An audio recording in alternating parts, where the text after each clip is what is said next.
is to help them and guide them. Especially in this day and age where so many people have become frightened to go to the doctor. Have you seen your visits drop dramatically in person? ASOS.com. Stop what you're doing. There's 10% off everything at ASOS right now. And that's even including our... State of California issued stay-at-home orders, and here in Los Angeles County, public health officer had issued guidelines to residents. So that dropped off dramatically. I think, but we sort of switched here, like in Optum Care, we switched to sort of like telephonic visits, which is a big change. But it took us a while to sort of regroup and then sort of retrain and retool for video type visits, which we were able to get successfully after a bit of a pause there. But it has affected the visits, but I think in a good thing, because I think not everyone should be coming out. And I think, and this is sort of the challenge, if you're a high-risk individual, if you have a high-risk condition, you need some guidance from the clinician, like should I go out and risk being exposed in an open group environment? Even come into a clinic, you need some guidance to see what can be managed successfully on a phone or in a video visit. But if it's serious enough, maybe you need to come in and be examined. Well, we've done a lot of safety protocols at site, temperature checks, questionnaires, spacing, redesign of some of the rooms and how we sequence people to make it safer than you would go into a grocery store. So we don't do that level of protection. Well, I mean, yes, and that would stand to reason. I actually went to visit a hospital within the last month or so to pick up a prescription. And, yeah, I definitely saw the line to get in, and I saw the folks, preparing to take the temperature with what I call the radar gun, for lack of a better term, as you walk in the door. So I know that technology has advanced in a way that you can do that and sort of have a base knowledge of people as much as you possibly can when they walk in the door. But again, as to your point, though, there are some things, and there are some folks who maybe are probably more susceptible to what COVID is. So let's talk about that just for a second. The people who are more susceptible to it, who should not, under any circumstances, if at all possible, go to a hospital. Is there a baseline we can describe those folks as? I think there's a lot of different available through the CDC that can give you that information, but I think the general picture in your mind would be an adult over the age of 65, someone with a chronic medical condition, diabetes, heart disease, lung disease, chronic kidney disease. These would be individuals that you would be worried about. These will be like a typical profile of someone who's at higher risk. And then there's a bit of an occupational component to it. Like again, if you work in the field as an essential worker, if you work in a field that has a lot of direct contact with people, a little bit higher risk. So healthcare workers would be there, your local police officer, your local firefighter, your local EMT. These would be people who have more risk for the condition because they come in contact along with nursing staff as well. My guest is Dr. Harry Ramos, physician and medical director with Optum in El Monte. This is tuned in from Mount Wilson FM Broadcasters and Global Jazz Incorporated. So, Doctor, let's take it right from the get-go. So what does the process of a virtual visit look like? I think certainly it is something that takes a little bit of preparation.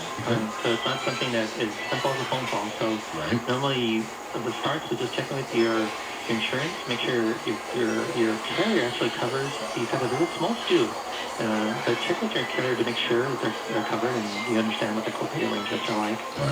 And I think the other big part is the virtual visits. It has to be sort of in the context of what the patient is comfortable with, choosing the right medium. Some patients prefer phone, others are willing to go on the video. There's a lot of different like web platforms that people can select, and Optum Care has its own health protocol for all my health.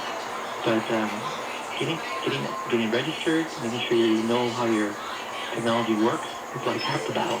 Thank you, sir. And all the steps is making sure when you do your visit, you pick a quiet place, but a place that if you should be ready to move, because when you do have the exam, the clinician might ask you to stand and then to move around. You don't want to go alone, so if you have someone partner with you who can help you as the video visit occurs, things you want to have near you, a pen, piece of paper, a flashlight, and your medication handy at the table there, and then have your supplies ready. Oftentimes, a lot of us have things at home that are diagnostic in nature, and it'd be a simple thermometer. It'd be your blood pressure machine, if you have a glucometer. These things, the provider might ask you to, can you check during that visit? That way you can help give more information to the provider. That way the more information you can give at that visit, the more powerful the result will be. And always be ready to write down your questions. That's why pen and paper is sort of handy, because you can just sort of jot down a few thoughts, and you can always follow through. Making sure that you know what you want to ask. This is actually very, very important to say here, I think, to listen to this radio program, because I think so often, if you're at home and you're preparing for your visit, if you're going to drive in, or if you're going to, even if you're going to have a phone visit or a televisit, you might have in mind, okay, well, what happens, if this happens, or what happens if I go over here, or whatever it might be. That would be something that you want to ask your doctor. And then when you get to see your doctor, it falls right out of your brain, and your questions are all gone. Writing things down or putting them as notes on your phone, that's not a sign of old age, that's just a sign of preparation, isn't it? Yeah, definitely. That's why I started having, that's why I don't go it alone type of method is helpful, because someone who can just be jotting down can be more active listening and writing down some of the responses to the questions. And I think sometimes, not all patients, unfortunately they have conditions that make it difficult for them to understand what's being shared with them. If they have a neurological or dementia or cognitive dysfunction, the patients have like mental disorders that they're afraid of like what this video visit is. You have to allay their fears and remind them that these are not recorded visits, and in our company we don't record these centers. But for a lot of people, this is the first time they're encountering this type of visits, and so you want to also allay their fears too. Technology can be intimidating. I mean, there's no way around it. Whether you're a young person or elderly or somewhere between, technology can be intimidating. And does that add to, in some way, angst to some patients, especially maybe older folks? It can. I mean, because it does. It's a different mode of communicating, and oftentimes it can be something as basic as just how they hold the devices. I mean, if you have, my patients use smartphones, and I have patients that they just have mobility issues themselves, right? They cannot hold the device high enough. And if you ever held your iPhone up for 20 minutes, you get tired. Sure. And so just little basic things like that, I think people, and also the fact that oftentimes when you're interacting with people, you don't have direct eye contact sometimes, and you have to warn patients. And so for providers, I think one of the tips for them would be making sure you have good lighting on both sides, because patients want to see you, and also you want to see a good display of their body and see what their conditions are, will be visual through the camera. Also make sure the setting is correct for the provider, quiet place, and also remind patients that you might not have direct eye contact, because most providers will have an electronic medical record that they're checking, their eyes are moving away. And just to ensure some patients don't get the misperception that you looking away is not because you're not paying attention, it's because you're looking at the medical record.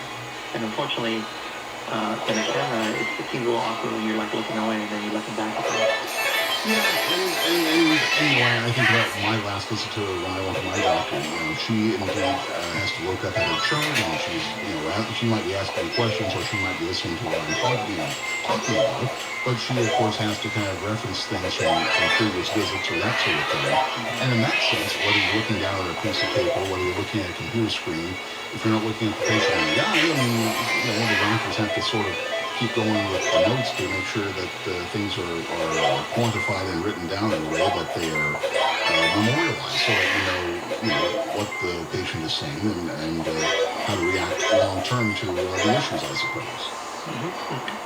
I guess it's Dr. Henry Ross, a physician and medical director at Optum in El Monte. This is tuned in from Atlas and FM Broadcasters and Global Journals Incorporated. We're speaking today about telehealth visits in this day and age of COVID-19, and of course, Doctor, it is really amazing to think about the technology as we discussed here for the last 2 minutes, and knowing that, amazingly enough, it's probably advanced even more than where we are today. when you think about the advancements of where we are, just literally, like I said, nobody had heard of Zoom 6 months ago. Now it's the biggest thing in the internet. You know, do you see a time where there'll be an app where you could probably be in constant contact with your medical provider or that sort of thing? I think it's sort of here, and they're called wearable devices. Okay. The evolution, and you've seen, which, you know, when I was in high school, we would wear a pedometer, which is, Right. it was basically a mechanical device. These devices now that incorporate computerized technology that apps can now do, like, you probably seen commercials of the EKG, you can do, you can measure your heart rate, you can measure your distance walking. I think that will continue to evolve, where tools where you can examine patients will become like part of app devices. You'd be able to like put an electronic stethoscope maybe with an app.